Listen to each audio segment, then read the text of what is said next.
morning, children, and welcome back once again to your geography classes. And this is lesson 3, Weather and Climate, part 3. So, today we are going to study the observation of wind speed and direction. So, first of all, what is wind? Wind is air in motion. Wind is air in motion. Motion means something that is moving. So let us study on page 41. It's the continuation of your lesson 3. Page 41. Observation of wind speed and direction. Wind is air in motion. Winds are made up of a series of gusts and eddies that can be felt but not seen. You all know wind can be felt but it cannot be seen. When leaves fall, trees sway and dust particles move, we realize the wind is blowing. But there is nothing tangible that we can show or measure unless we make use of some conventional instruments to measure wind speed and direction. The speed of wind is recorded in kilometers per hour. So, as we all know, wind cannot be seen, but wind is air in motion, that is moving. Air is, in simple words, moving air is called a wind. But how do we come to know that the wind is blowing? Because wind is a thing we cannot see or touch, but we can only feel. So, we feel the presence of wind when we see the leaves of the trees shaking a little. We can feel the breeze, we can see the dust particles moving about, the dry leaves moving about on the ground. So all these makes us feel that the wind is around, the air is moving, there is air. But as we cannot touch something which we cannot touch is known as tangible, and something which we cannot see is known as invisible. We cannot see it, it is not visible. So air or wind is invisible and it is not tangible. So thing which we cannot see and touch is difficult, but at the same time it is we have to measure. We need some conventional instruments to measure the wind. So to make use of some conventional instruments to measure wind speed and direction, the speed of wind is also recorded in kilometers per hour. So the unit of measurement used for measuring wind is kilometers per hour. So there are certain factors that determine the direction and speed of wind. So these factors that determine the direction of the speed of wind is, first is the pressure, rotation of the earth, friction or obstacles. So the factors determining the direction and speed of wind are as follows: the pressure, rotation of the earth, friction or obstacles. Friction is when two things rub against each other, then this is friction. And obstacle means when some hindrance takes place or something which stops a particular thing to happen. That is the obstacle, the hindrance which is caused. First is differential heating of the earth produces high pressure and low pressure. So how pressure affects the speed of the wind, the direction and speed of the wind. Winds are always attracted towards low pressure from high pressure regions. Winds blow from high pressure to low pressure depending on the intensity of pressure. That is, winds from subtropical high pressure blows towards equatorial low pressure belt. So always the wind blows from high pressure to low pressure, and that determines the pressure of the wind. The second one is rotation of the earth. The earth rotates at different speed at the equator and near the mid latitudes. The difference in speed of rotation causes Coriolis force called Ferrel's law, which tends to change the direction and speed of winds from its straight direction. As per this law, winds in the northern hemisphere are deflected to the right, in the southern hemisphere to the left.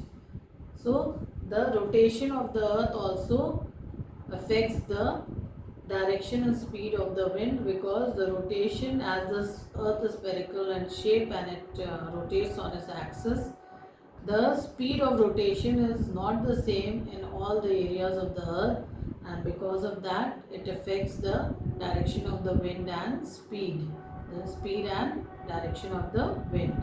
So as it is according to the Farrell's law, the wind velocity depends on the friction or barrier it faces.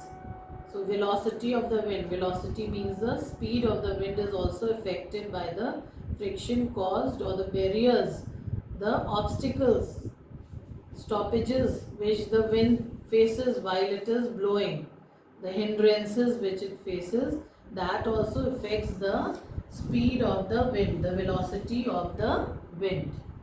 The wind blows with great velocity in the deserts or over the oceans where there is no obstruction. So, as compared to the winds blowing in cities and towns, that is obstructed because there are buildings all over, so the wind speed breaks up. But if you see and compare it with the winds blowing in the deserts and oceans, the wind speed is high. The velocity or the speed of the wind is high as compared to the winds blowing in cities and towns. The reason behind it is that it does not have any obstruction or obstacle. It has nothing which stops the wind speed to break. So there is no obstruction. So naturally the speed of the wind will differ. So that is why the speed and the direction of the wind differ from place to place depending upon the barriers it has to face. So oceans have no barriers, there is nothing, it is all open. In the same way desert is all open. So the wind speed is very strong in these areas.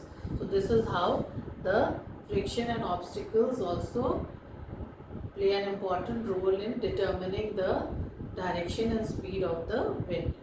Now next is determining wind direction. So what instrument is used in determining the wind direction?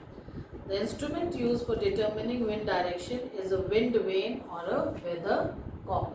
So over here, the instrument used for determining wind direction is a wind vane. It is called a wind vane or a weathercock. And the wind speed is measured by an instrument known as the anemometer. So instrument used to measure the wind is known as the anemometer. The instrument used for determining wind direction is a wind vane or weathercock. What is a wind vane? As wind direction is mostly blocked by trees and buildings, a wind vane needs to be erected in an exposed position to get the correct picture.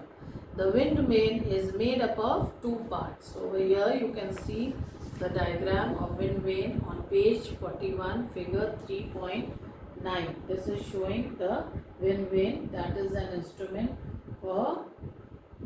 it is used for determining the direction of the wind. And the wind vane is supposed to be placed in a place where it has no obstruction in an open area so that it can determine the direction of the wind. So there are two parts in the wind vane. The part with an arrow or vane mounted on the top of a pole which is free to move with the prevailing wind. The wind catches the tail of the arrow and swings the arrow to the direction from which the wind is blowing. The part with the compass is stationary and shows in which direction the wind is moving. You can see here the arrow. Here is a suspended metal part and to which the arrow is attached, which is free. It is not attached to anything. And here is a compass which is showing north, south, east, west direction. North, south. Over here north, south, east and west direction. See, this is north, south, east, west direction. This is the compass in a wind vane, and here is the arrow which is free. It is mounted on a steel rod, a metal rod, suspended, and when the wind blows, then this moves all around and then it stops. So wherever it stops, it shows the wind speed. This is how it works. Winds are always named from the direction they blow. So whether it is from the north, so the direction from where the wind blows, it is named according to that. For example, a northeast wind is one that blows from northeast to southwest, and a southwest wind is one that blows from the southwest to northeast. To according to from where the wind begins, they are given the name according to that only. Now wind speed. Over here we just now read about the measurement of the instrument that determines the direction of the wind. So the wind vane tells us the direction of the wind, not the speed. For the speed, the wind speed is measured by anemometer. So we determine the measurement of the wind speed through an instrument known as the anemometer. Over here on page 42 is the diagram showing the anemometer. This determines the speed of the wind. It is with this instrument that we come to know about the speed of the wind, and this is known as the anemometer. Wind speed. Winds originate due to air blowing from high pressure area to low pressure. So always the wind blows from high pressure to low pressure, and that determines its pressure also. That determines atmospheric pressure also. The wind speed is measured by anemometer. Anemometer, a cup anemometer consists of 3 or 4 metal cups mounted on a pole so that the cups will catch the wind and spin the wheel at a rate proportional to the wind speed. A dial at the base records the number of times the cup turns in a fixed period. Wind is measured in knots. So 1 knot is equal to 1 nautical mile or 1 hour. Wind is measured in knot. The measurement unit used for measuring the speed of the wind is known as knot, and 1 knot is equal to 1 nautical mile. Nautical mile means 1 hour. 1 knot is equal to 1 hour. Wind speed may be expressed by use of Beaufort scale. So the unit of measurement used for measuring the speed of the wind is known as Beaufort scale. Now we come to the end, that is the isotherms and isoids. So what are isotherms? Isotherms, a line on a map or chart of the Earth's surface connecting points having the same temperature at a given time or the same mean temperature for a given period. So isotherm is a line joining on the map or a chart that shows the surface all around the earth that is showing the same temperature. So it is connecting the places all around the earth's surface that shows the same temperature for a given period of time. So these isotherms are imaginary lines drawn on the map connecting places showing the same temperature at a given time period. And isoids, they are an imaginary line drawn on a weather map connecting points that receive equal amounts of precipitation during a given period of time.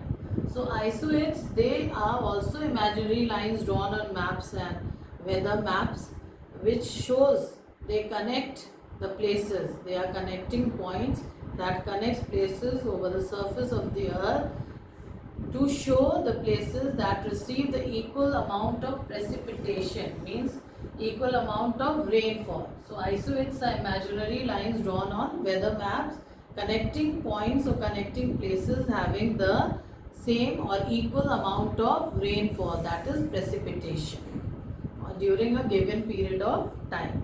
So over here you can see on page 42 isotherm lines are given on a map, and on page 43 you can see isoids, which are imaginary lines connecting points, connecting places having the same amount of rainfall. And isotherms are also imaginary lines drawn connecting places on the surface of the earth having the same amount of temperature for a given period of time. So with this, children, we end lesson 3, weather and climate, with part 3. I hope you have understood the lesson, children. And please watch the video carefully, part-wise, to understand the lesson and even read the lesson properly. It will help you to understand more nicely. So till then, take care of yourselves, stay home and stay safe. Bye.